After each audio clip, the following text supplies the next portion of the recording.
Hello, everybody. Welcome to Damn Fools, Deconstruction and Mental Health, where we discuss how mental health is affected by deconstruction from religion.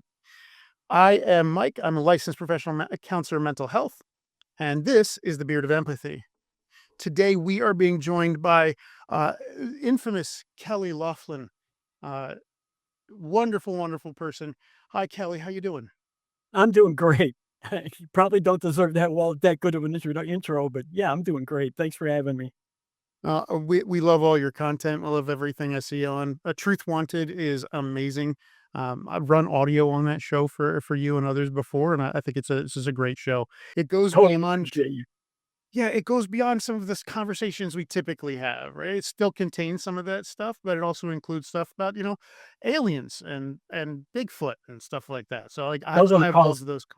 Those are the ones I really like, is the aliens and the Bigfoot and all the paranormal stuff. Yeah, those ones are fun. Yeah. So we're going to talk a little bit about deconstruction stuff. So we'll start with just kind of a little bit of religious background. What was your religious background when you were coming up? I was raised Lutheran. I had a, I would when my mother was or when I was 2 years old, my mother remarried. And so I was raised by a stepfather, and he was very religious. He was raised in rural Kentucky, and he made sure we went to church every Sunday. We went to Sunday school, and so I was raised a pretty stout Christian up until the time I was about 13 or 14. My parents got divorced, and this is something I've talked about a lot online before. But my stepfather physically abused me. It wasn't just spankings; it was real physical abuse. So when, he and my mother separated, I was really happy. It was a a lot of elation from me, and my mother really she had been an ex-Catholic, and she had kind of faded away from the church, and, after they split up, now again, she's a single mom trying to raise 4 kids, so she doesn't have a lot of time, but getting us to church on Sunday didn't have the same kind of urgency that it had under when she was still married to him. So we just kind of dropped going to church, and honestly, it didn't really have any effect on me at all. It was like I said, it was a really happy time for me because I wasn't getting beaten anymore. So That's incredibly important. yeah, right, right. I can't stress enough how good not being beaten is for people's mental health.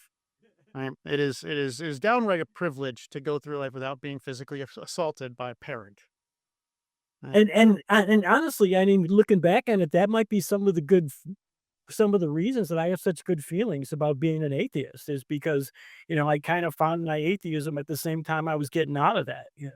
So, I did have a relapse later when I joined the military, and when you go into basic training and you're not allowed to bring any books, and I'm an avid reader, I love to read, and the only books you're allowed to read are the Bible or the Quran, but that's the only thing you're allowed to have. So, they give you a Bible when you're getting on the plane. There's a preacher there will hand everybody a Bible if you want one when you're getting on the plane to go to basic training. And I grabbed one and I read it. That's what I got to read for the next 3 months, and so I kinda had a bit of a relapse. I actually thought about becoming a chaplain at one time. Um, didn't last very long, that idea, but it was there in my head for a little bit. And, after I got out of the military, I just kinda dropped the whole thing again, so Mm.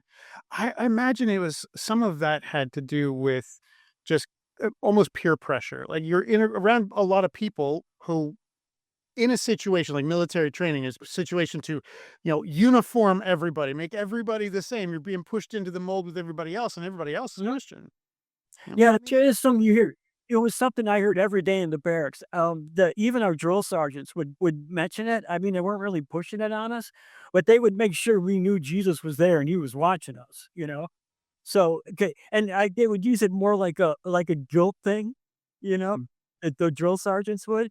Jesus is gonna know you did wrong, and I might not catch it, but Jesus will know, so you might as well just confess to it to me right now, So but that was the way the drill sergeants mostly used it, right?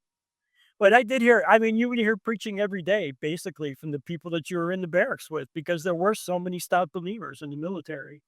It's it's uh it's probably more prevalent in the military than out of it because you get that kind of lawful mindset. You know what I mean? lawful versus Yeah. chaotic if you're a gamer, Oh, I'm a gamer. Oh, I Well, then you it get the then you understand. mhm. Oh, yeah. Yeah, I always love to play the chaotic good characters or sometimes chaotic neutral. Chaotic neutral just lets you do what you want. Y So, the yeah, being around just a group of people that you're trying to, uh, become in tune with, it just becomes natural to assume the things that they're doing, and Right, when they're right. preaching all the time, it just and you're the only thing you've got to read is the Bible. Well, guess you're reading it and listening to people talk about it. It can become easier to accept it. Right, and I'm only 17. I went in when I was 17, so I don't have a lot of experience in the world, right? I'm listening to older people talking to me, and I'm taking that in. I'm looking at it as, kind of factual. These people know more than I do, which is how people become indoctrinated. Let's face it. We trust our parents, we trust the minister, we trust the people who are the pillars of our community. And when those people are telling us about how great Jesus is, it's gonna rub off that we're gonna start believing that Jesus is some great thing. So yeah, Yeah, and then once you're out of the military, you're not around all those people anymore. You're not trying to, make yourself part of the group, and then right. you're not hearing this stuff all the time, and you can read what you want. And once I got out of the military, I really kind of screwed up my life. But I always like to joke that I had a chunk of money, which I did when I got out of the military, and I thought about either going into medical school or going into law school. So I just bought a bunch of drugs instead. I was dealing with a lot of PTSD from my childhood, not from the military. I didn't go anywhere. I didn't do anything. But I was dealing with a lot of PTSD, and I had a hard time in the military. I had a hard time, even harder in life, because there wasn't as much structure to my daily life, right? But when I got out, I was having a really, really, really hard time. My life completely fell apart. I became a drug addicted alcoholic living on the streets. And yeah, it took me a while to get out of that phase. So Yeah, it can take a lot of people a lot of time to get out of that phase. I've worked in the drug and alcohol field for quite some time. So it's really funny. Um, when I was in grad school, my first year of grad school, I had to meet with my academic advisor, and he broke me down, man. Like he broke me apart. He was asking all sorts of questions. Now, my experience in the field of mental health was not extensive at the time. I had a bachelor's degree in psychology and ADHD. That was about my experience with mental health stuff, and he broke me down for it. Like, why do you even want to be here? Last question he asked me was, "What population you want to work with?" And I was already like flustered, didn't know what I was doing. So I said, "I don't know, but I can't. I don't think I could work with addicts. I'm sure I can't work with addicts." And I left there, went to my car, cried profusely, then said, "Screw that guy! I'm gonna be the best counselor he's ever seen." And which was his point, right? That was what he was trying to do. Like, if I folded under the pressure, I was never going to make a good counselor to begin with, and if I rose to the occasion, well, I just pushed myself through a test, which was great. But I ended up getting a job as a graduate assistant for the university I was attending, and I started working for another professor who became a mentor and very good friend. And one of his friends came back up from Florida, and she became the clinical director at a drug and alcohol rehab. I'm not going to say the name, just not to shout it out, but it was a hospital. It's a mental health and drug and alcohol treatment center, 90-day treatment center. I didn't know that it was a drug and alcohol rehab. We just called it the hospital. So when my internship year rolled around, we'd been designing experiments. My mentor was a researcher, a real researcher. So he wanted to do collect data. Like he wanted more data. So because this guy's a stats guy. Like he wants his statistics. Got to get my data. So we designed a demographic survey, and we figured out what kind of formal assessments we were going to use, and we started implementing. The entire time we're just talking about it as a hospital. He went out and saw it in front of the board, got approval, and then my internship year comes. He says, "Guess what? You get to do your internship at the hospital." And I'm like, "Okay, cool, awesome." He's like, "You just have to go up and meet with the internship director, and just because it's a formality, you got the internship." Like, okay, so I go up there and I meet with him, and that's when I found out that it was a drug and alcohol rehab, and I was like, "Ew, I don't want to work there." So I went back to my mentor and said, "Hey, do I have to do my internship here?" He goes, "No, you don't have to. You can do it wherever you want. But you're my GA, you're my graduate assistant. You're going to have to go up and get the data twice a week anyway. So you might as well do your internship there." I'm like, and being an hour and a half drive from my house, it did make sense to just do my internship while I was up there. Right. So I did, and I loved it. I fell in love with working in drug and alcohol treatment. I did such a good job there that they hired me on for a paid gig before I graduated. I was doing presentations for the family members who were visiting, like explaining what addiction is to people who are the family members of people struggling with addiction. Because unfortunately, all too often, they don't know anything about it, but they're dealing with it. Right, So right. education, I'm a big proponent of education. So my first job out of grad school was at a different rehab for 2 years. So I've worked in drug and alcohol treatment for a long time, and I do recognize things like PTSD is rampant in drug and alcohol I would imagine. I would community. imagine. Uh, I mean, it was there- what got me. It was what really affected me was the trauma that I had been through as a child, for years. I mean, literally for over a decade. So it was pretty rough. I ended up going to college during that time period. I actually graduated, surprisingly, but I like to think I'm a little bit smart, so the college smart work enough, wasn't that. Pardon? smart enough. Yeah, I was smart enough to finish classes, so I did get a degree in English. I studied English because I wanted to learn something that I could fall back on in case I couldn't make it as a short order cook. So English seemed like a good thing to do. Later I started getting into making jewelry and into rocks and stuff, and I went back and took a bunch of geology classes. I never got a degree in geology. I've written 6 peer-reviewed papers, though, in geology, so Oh, that's a I lot love of hearing. people tell me I'm a geologist. I don't know if I am one, but I've been told that, so. I would say that having 6 peer-reviewed articles published in reputable journals makes you a geologist. It makes you a scientist. It makes you a I geologist. like I said, I don't, and as a result of my autodidactic knowledge of geology, I really don't like to gatekeep knowledge. I like to encourage people to go learn stuff on your own. You can become an expert in anything that you want.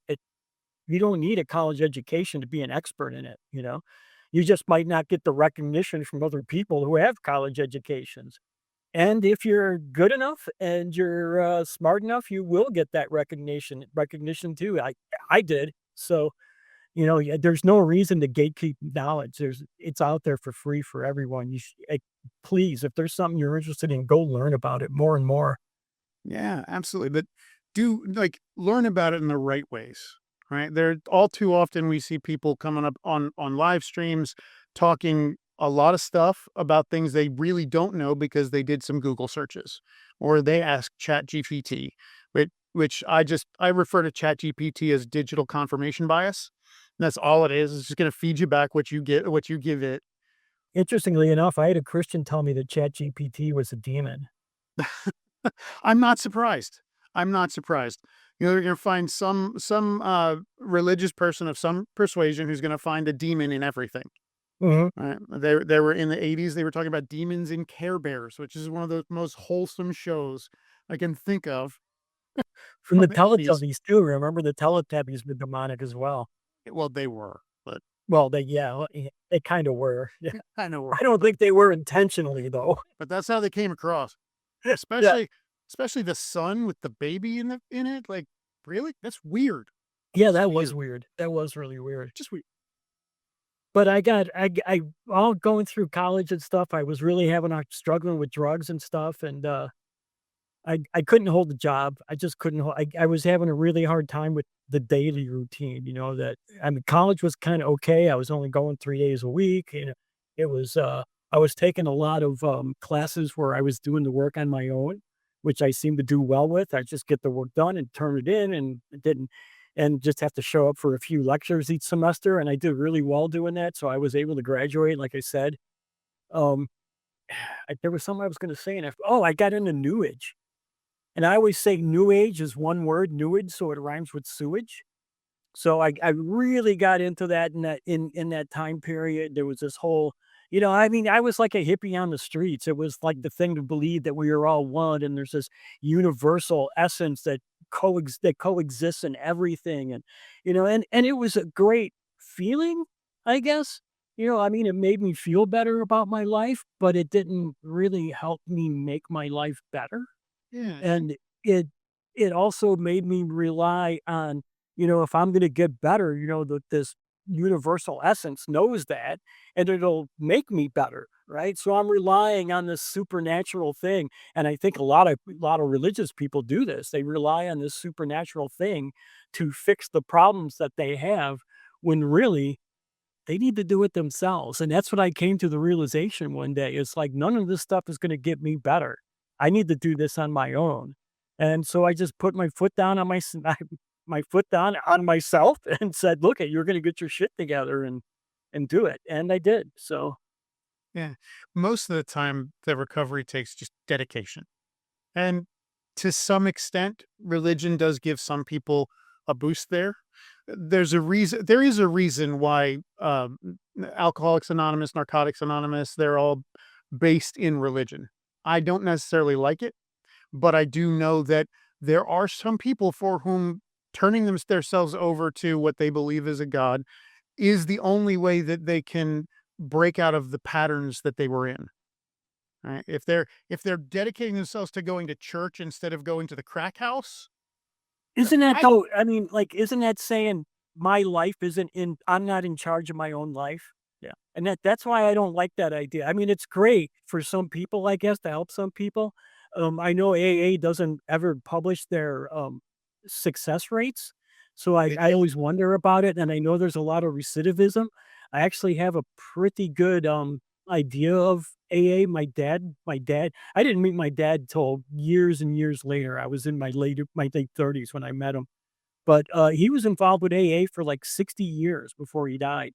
And he really helped a lot of people. He was not religious in any way, shape, or form, but, I mean, I seen a lot of people come and go, and some of the, I'm trying to remember what they call the sponsors. Some of the sponsors there were religious, and some of the people coming in needed those religious sponsors. I will definitely give you that.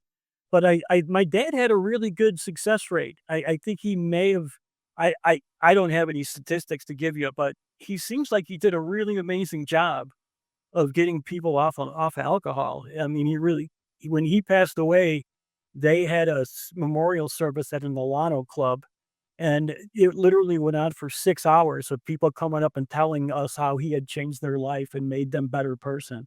And I'm talking like 100 people. It was amazing. I had no idea how many lives my dad had actually touched. It was really amazing, honestly. yeah. That is one of the most amazing things about being a person, whether you're religious or not. Just being able to affect other people's lives in positive ways. I can't think of anything that's more worthy to do. Um, and I think that a lot of Christians are trying. They try, but often they don't realize that what they're doing is actually harmful to some people. Yeah, right, right. And honestly, what I just said was probably harmful to some people too about being on your own. I mean, seriously, like you pointed out, there are some people that need that religious background to help them get better. I don't agree with it. I think there's other ways to do it. But I mean, with some people, it's just the easiest way to get them to make themselves a better person. But then they get caught up in the same thing. Well, I'm going to start threatening people if they don't believe the same way I do. Well, you're going to hell. Well, geez, I don't need to hear that. That's not the kind of thing that you do to a person when you're trying to be nice, so The cognitive dissonance that comes at them when they're confronted with people not believing the same thing they do it's real, and it tends to make them more hostile, right. especially when they get um, a lot of pushback, right? If they if they're coming at somebody with trying to spread the word, and the other person seems to be more accepting, or they just walk away, then they don't get upset. It's when somebody questions them and gives them pushback. That's when the cognitive dissonance starts coming up, and it pushes Right, them back. right. Uh, yeah, when it comes to the drug and alcohol stuff, yeah, sometimes having a structure in what they believe is a higher power is the thing that helps them set a new pattern in life. They're the ones doing all the work. They're following a structure that was already there for them. That's kind of Right, what right. AA. It's kind of what AANA does, but there's no way to get outcomes from AANA because we have no idea. One, we have no idea how many people struggle with addiction. There are estimates. We can estimate like 10% of the total population or 10% of the population that uses a specific substance. 10% of them are likely to be addicted to that substance, like have a chemical addiction. But there's really no way to determine outcomes for AA and NA because we don't know how many people are struggling with addiction. And we don't know how many people might be struggling with addiction and then have spontaneous recovery. People who have a problem, they don't recognize they have a problem, so they're not seeking treatment, so we never identify them. Right, And right. and then the first time somebody points out that they have a problem, they go, "Okay, I'm gonna nip it in the bud," and they institute their own change. That's spontaneous recovery. We'll never know how many people are like that. And that colors all of our recovery. The other problem is follow-up. From working in 2 different rehabs, I know that the only time we got follow-up on somebody was when they came back after a relapse. It was tough sometimes. Mm, I had I had 300 plus clients at the rehab I worked at after I had my graduate degree. Uh, I had 1 client out of 300 who actually called me after he left. He actually was great. He stayed in contact with me for several months, like calling at least, well, every Friday. He called me up right before my shift was over and say, "Hey, I'm still doing good," and this and we'd chat for like 2 or 3 minutes, and then we move on. mhm. Uh, and he had a relapse, like a year after he was sober. This was important to understand was that he had everything was going well for him. He'd been sober for a year. He'd gotten his 1-year chip. He was being a sponsor to others. He had proposed to his girlfriend, and she said yes. And it was the night of their engagement dinner that they were having for their family that she informed him that she was pregnant, and he was super happy about that. And he said, "Well, I've got to celebrate. I'll just have 1 sip of champagne." And his family brought it 3 days later. His family brought him into the rehab, like completely drunk as a skunk and like terrible, but in terrible shape. But we got him back stabilized again and got him back out into this thing. Cause that's the important thing with addiction is if a relapse happens, it's not the end of the world. It's just time to reinstitute some of the changes from before. I Right, tell right. clients that all the time. And just that, and I have no idea statistically how many people relapse like that with the recidivism rate is. I just know from personal experience being around people who do drugs and drink a lot, it seems to be pretty high. At least in my own experience. So, you're absolutely right. I think the follow-up is really, really important. Yeah. I would say that statistically speaking, of people who are diagnosed with a substance use disorder, 100% of them have relapsed. As relapse is part of the disease. It's one of the symptoms in all of the substance use disorders because they're broken down by substance, right? There's opioid use disorder, cannabis use disorder, cocaine use Right. disorder. Like each one of them has one symptom that is the same. Repeated attempts to cease use without success.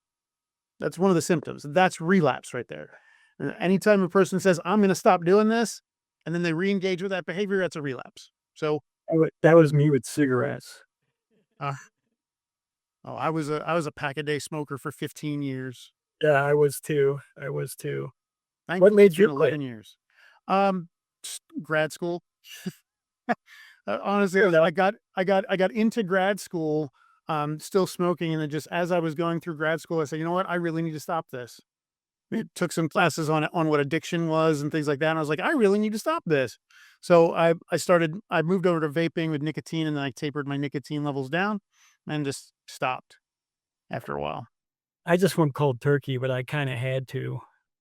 My lung collapsed, so I just quit smoking after that. That would be a good reason to stop. Although the way addiction works, there are some people who wouldn't have. I was about to say, I have known other people that has happened to, though, and they did not quit. And look at, I mean, John Wayne smoked with half of a what only one lung for, last part of his life after having one cut out. So Mm. people Addiction are is addiction's a crazy, crazy thing. mhm, Um, But, stepping back slightly, in my professional side of things, that does not surprise me that drug and alcohol addiction and PTSD are together. I think we had Yes. I think it was, last study that I read said 70% of people diagnosed with substance use disorder endorsed yes for 4 or more adverse childhood experiences. Wow. Um, yeah, 70%, 4 or more, and something like 98% endorsed at least one Wow. adverse childhood experience, yeah. I got to the point where when clients were coming in, they would start telling me what they've been diagnosed with in the past, and anytime I heard them say anxiety and depression, I started looking for where the trauma was. So, okay, listen for the trauma because it's coming. Yeah, right, And right. eventually I'd find it and uncover it. Yeah, well, mine was definitely in my childhood. I was yeah, yeah. I don't really I've talked about it a few times online. There was the old show that the ACA did, nonprofits. There was a couple of times I actually did a we covered a story of child abuse, and I just totally lost it on the show, which I I'll tell you, my co-hosts at the time were amazing because they all you like really supported me when I did it, but I just totally lost it. I couldn't go on with the show myself. So yeah, Um, the it's yeah, those triggers are real, and yeah. triggers can cause big reactions in the brain, real big. I like to think I mostly have it under control, but, I mean, I do get triggered, I got to admit, and I got to admit that I had relapses too coming through it, so and I'll even admit I still use cannabis, so I It just I did stop for about a year or so, but I went back to it, and it kinda helps my ADD, it helps me stay focused, so Cannabis is one of those weird drugs. It does all sorts of weird stuff. It's a classification all of its own, as it has some sedative effect, it has some stimulant effect, it has some hallucinogenic effect. It has all little tiny things. It's all its own. It's its own thing. Mhm. It's I its own. I, uh, I have a lot of weird reactions to drugs, and I'm talking about, like, prescription drugs. Like, almost all, blood pressure medications will raise my blood pressure up. They work paradoxically. So, I always wondered, like, when I was taking these street drugs a lot, was I having the same experience that other people were? Because I have weird experience. Like, I took trazodone, it was prescribed for me to help me sleep at night, and I took one and I felt like I just drank 2 pots of coffee, and I never got to sleep that night, I you know? So I get a lot of these paradoxical effects. I get a lot of effects that people don't get from other drugs. I've hallucinated on drugs that other people don't normally get hallucinations on. So, I've always wondered am I experiencing the same things that other people are? I don't know what that has to do with our conversation, but find the brain fascinating. All brains are so fascinating, but I have a certification in neuropsychotherapy. I had to learn a lot about the brain, how brain formations work and interact with each other to create mental health issues. So fascinating. I it boggles my mind every time I think about just how many connections there are in your brain. You think about like it's incomprehensible numbers, really. I can put numbers out there. It's like 86 billion neurons in your brain. Each one of those making 10 to 20 connections with other neurons. That's literally trillions of neurons. There's literally no way to conceptualize that really, but all of that, every different connection, connection makes you unique. It makes you uniquely you, and we all love the uniquely you, Kelly. Um, which so oh, thanks.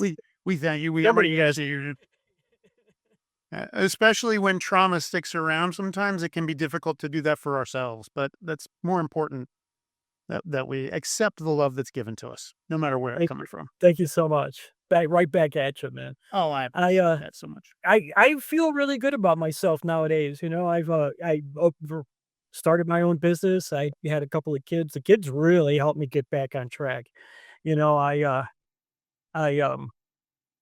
thought one day to myself, I want to watch these guys grow up. I want to be a dad there for them. And I had had this bad experience with a stepfather myself, which really pounded home that I wanted to be there for my kids. So that was one of the things that really helped me get my shit back together. I never saw a therapist. I never saw a counselor. I just did it all on my own. It's a boomer thing. I don't know what to say on that one.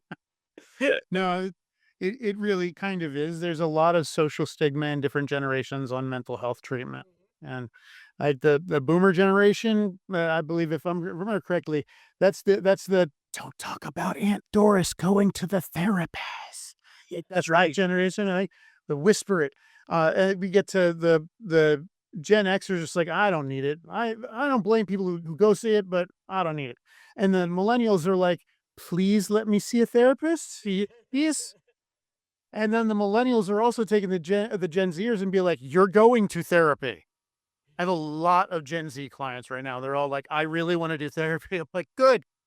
Good. Get you set up That for is good. let's get you set up for good mental health from the door. Like there sometimes I can't help people when they get too old.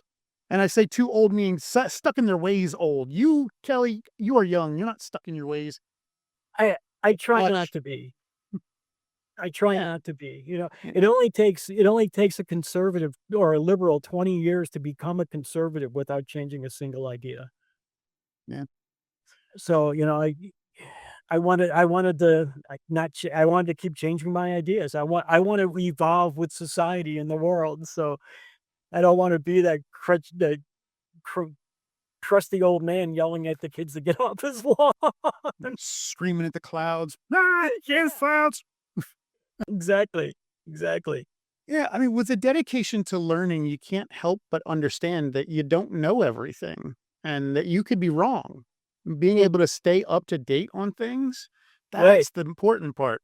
When people get stuck in their ways and they become those conservatives who are there, they are the ones who become the fascists because they don't accept that things have changed.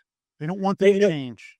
That's one of the things I find a lot too, and I'm on calls and talking to people online and stuff, is that a lot of people don't realize how fast and how far science has advanced in just the last few years, and they're stuck in ideas that were, I mean, antiquated actually 20 or 30 years ago, but they're still stuck in these things because that's what the paradigm that we're in, our societal paradigm that we're in, that this is what everybody believes.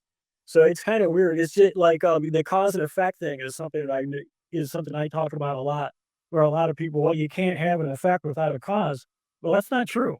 In 2006, we came up with indefinite causal order that shows that cause and effect are superpositional. So the effect can actually happen before the cause on a quantum level. So, I mean, like, and that's just one example of people not keeping up with what's going on with science and being stuck in these solid ideas that we're finding are out aren't really real. So Yeah. Especially those the big apologist organizations, the Answers in Genesis, the Creation, the Creation Science Institute, or whatever. Like they love to grab onto the oldest scientific ideas they can. They quote mine the crap out of scientists who haven't been alive in 25 years, or like oh they love to quote mine Darwin, like I was just about to I always say that they think science stopped when Darwin published. It seems like so right. a lot of them Yeah, do anyway. they many of them think that it went when Darwin and evolution, and then the Big Bang theory, and then phones, smartphones. Right, that's how science went.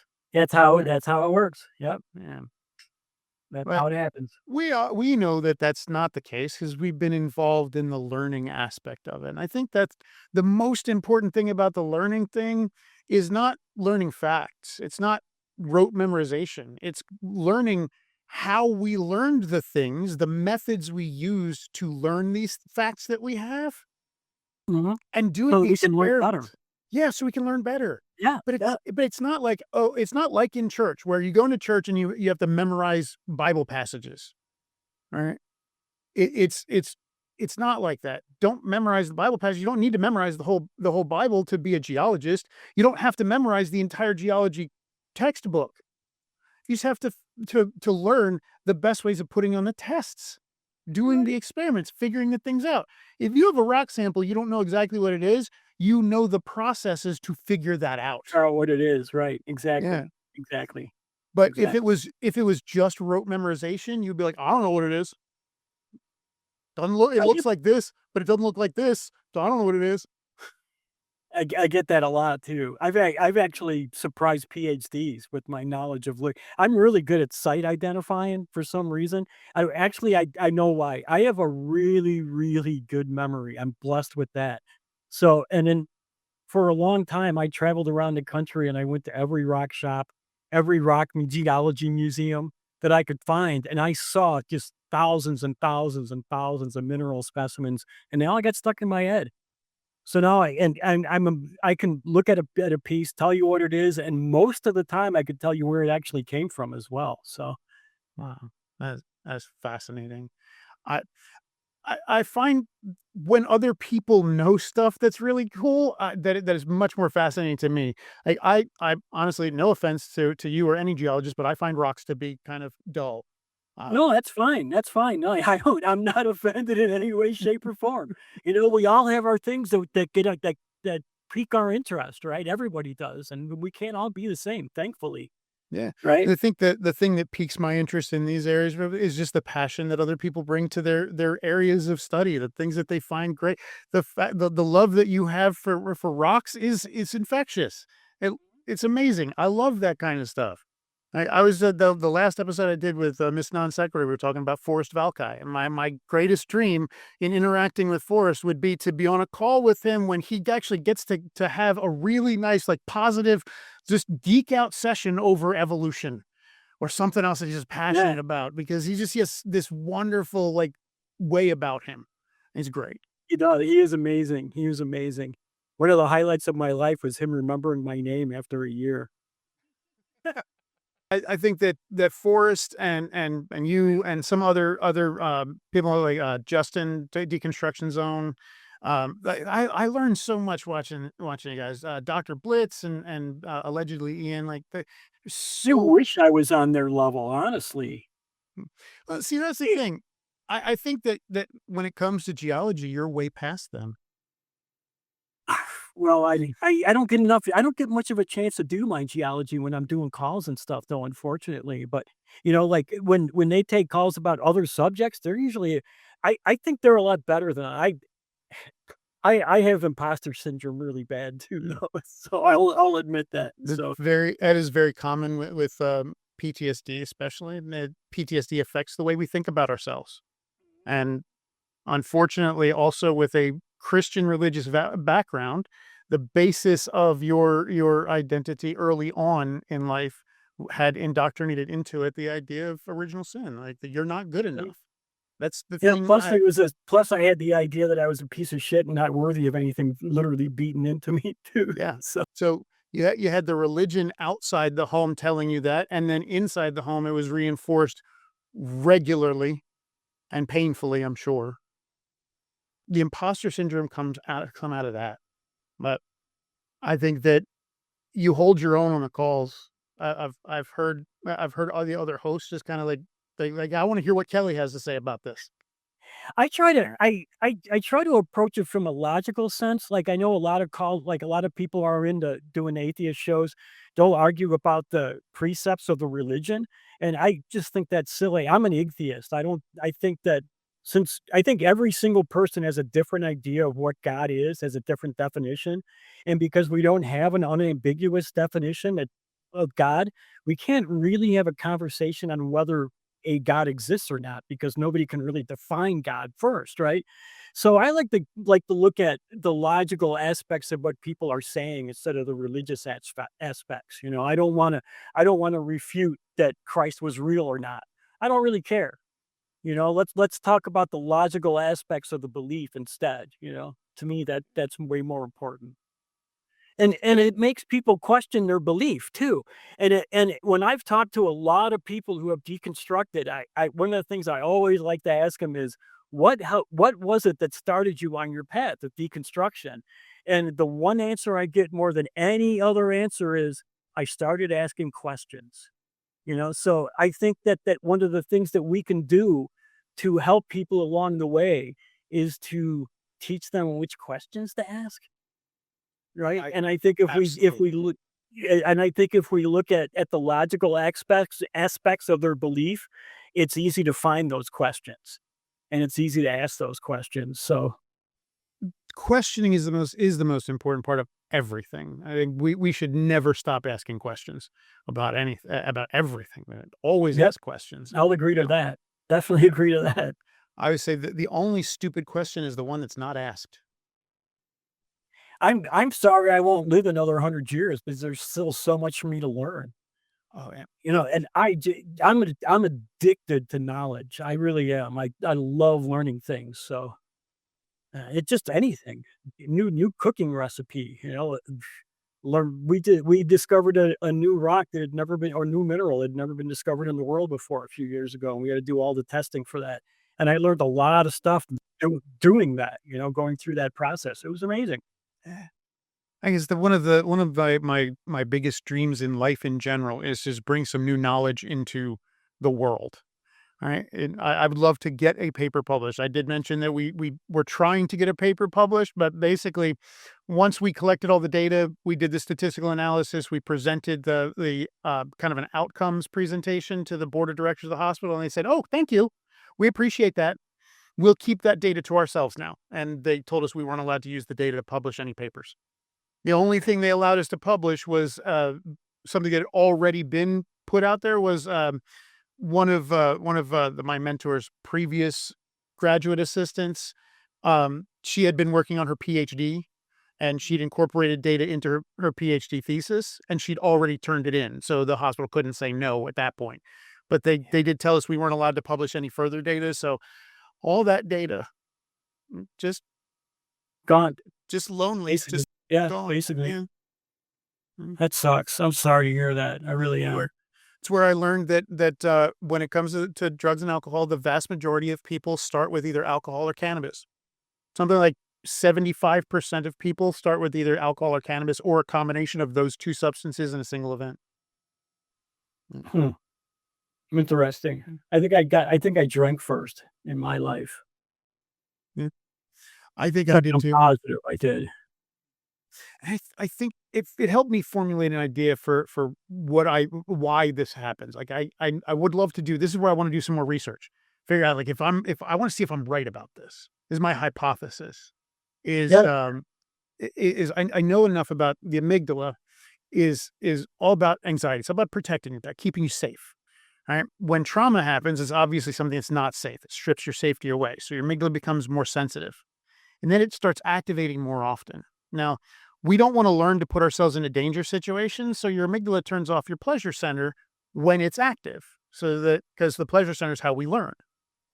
If it's offline, then it's not producing any of the feel good chemicals. Right? right, The longer it's offline, the less of those chemicals we have in our system, until we get to the point where we don't have enough dopamine or serotonin to activate the pleasure center anymore, and we fall into depression. Right? And when that happens in early life, and we get to the point where we're given a substance like alcohol or cannabis, and suddenly we feel pleasure for the first time in years, off to the races. Yeah, I mean, So that's what happened to me. Honestly, I gotta say, I mean, after I got out of the army and, started smoking and doing drugs all over again, yeah. It's like, "Wow, this is great. yeah, This is awesome. I feel amazing. I feel like I'm hugging God." So yeah. especially when you didn't have much in the way of ability to be happy. Not that happy things didn't happen during your childhood, but the pleasure center of your brain wasn't able to give you the boosts that you needed. And then you started using the drugs, and they did. Now, one of the Mhm, things that I've noticed a lot is right around 17, 18 years old, things tend to change for people because they leave home. Right? If they leave home. If they don't leave home, they usually tend to continue using the way they had been. But mhm. after high school time, people either if they move out into their own place, they tend to their use either usually tapers off a bit. And then later in life, they might run into something like an injury, and they're prescribed opioids, and then the opioid addiction is really there, but they were primed for that addiction beforehand. The other alternative is people just don't stop, right? But you went into the military, so you probably weren't using drugs while you were in the military. No, not really. I was drinking, but I wasn't using drugs, but I'll admit I was drinking a lot on the weekends, so Yeah. and But I was stationed in El Paso, Texas, so we were, like, right on the border with Mexico.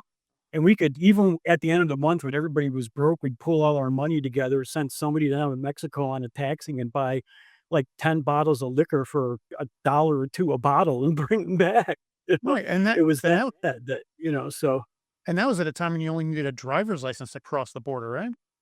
and going into Mexico, you didn't even need anything. They all they did was charge you 2 cents. Oh, yeah. Seriously, you had to pay 2 cents to go into Mexico, and that was it. That's the pattern I noticed, right? Like people like they use in their early teens because they haven't been feeling pleasure most of their childhood. And then they stop or slow down in their early or late teens, early 20s, and then they might pick up later when stressors start getting higher, when anxiety starts becoming more prevalent again, and the pleasure center starts being offline more often, then they start using again. Yep, that definitely happened with me. Definitely. That's I want to gather more data and publish an article on that. I want to really have the data behind that. The neuroscience. I know there's stuff out there on it. I've looked into some of the more specifics, but I don't think there's anything that ties it all together, and that's what I would like to do. And I have plans on going back and getting a doctorate somewhere. I'm thinking neuroscience, but I might go with clinical psychology. Yeah. I I live in a university town, and I know my way in. I've been working on putting the application together. So, uh, but I like university towns. I don't live in one now, but I've lived in one most of my life, so the university town I live in is actually for a long time, since about 2020, 2001. Since 2001, except for the last 2 years, the school I was at was voted #1 party school in America. well, now you're telling everybody where you're at. Yeah, I know. Oh, I have no problem with that.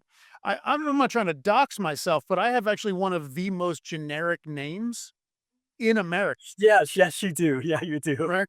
My I my have first still at least 2 other people with the same name, so I graduated high school with 3. It was me, 2 others, the really? exact same name. Yeah, and one of the others even had the same middle initial I did. Wow, that's amazing. Right? There's 2 different local politicians with that name. Like, I could tell people my name and the state I live in, and there's no guarantee you'd still find me. That they'll ever find you, yeah.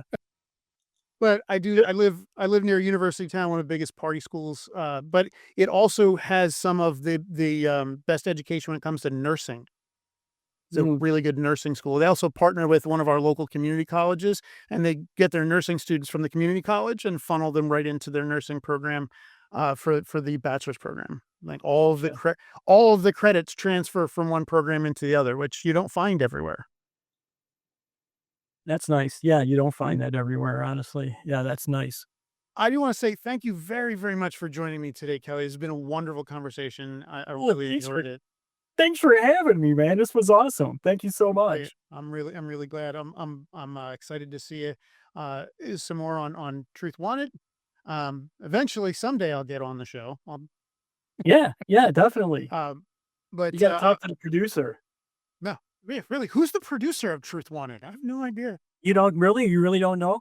No, I do. I Just took the job about a month and a half ago as producer, and then I got really sick to begin with, so I'm really just stepping into it right now, so Okay, well, I do see it every morning. I'm gonna give another shout out. I did this in the last episode too. I'm gonna give another shout out to Chris Mallard, amazing Super Chris on the DAMH look, show. Chris. I see in the comments every morning. As I love starting my day off with the Daily Atheist morning show. It's just a I fun time, just something to I do listen to. I do miss doing the show with him on Tuesday mornings, but I understand why he decided to go solo, and I think he's doing an awesome job. There's no bad blood between us at all for him dropping me, so I love Chris. He's great. Yeah, I think he's wonderful. Um, I think he's great. He does a good job, and it's just fun to listen to and fun to engage in the chat. I love doing that. Yeah, yeah. So, again, I appreciate having you here, Kelly. Thank you so much for joining me, and so much for being a damn fool. I appreciate you. The community appreciates you, and we'll see you later. And Thanks for everybody out having there, me. I've been a damn fool for decades, so it was easy to do it here. I appreciate that. Everyone, thank you. If you made it this far in the video, thank you very much for watching. Please like and subscribe, and I will see you in the next one.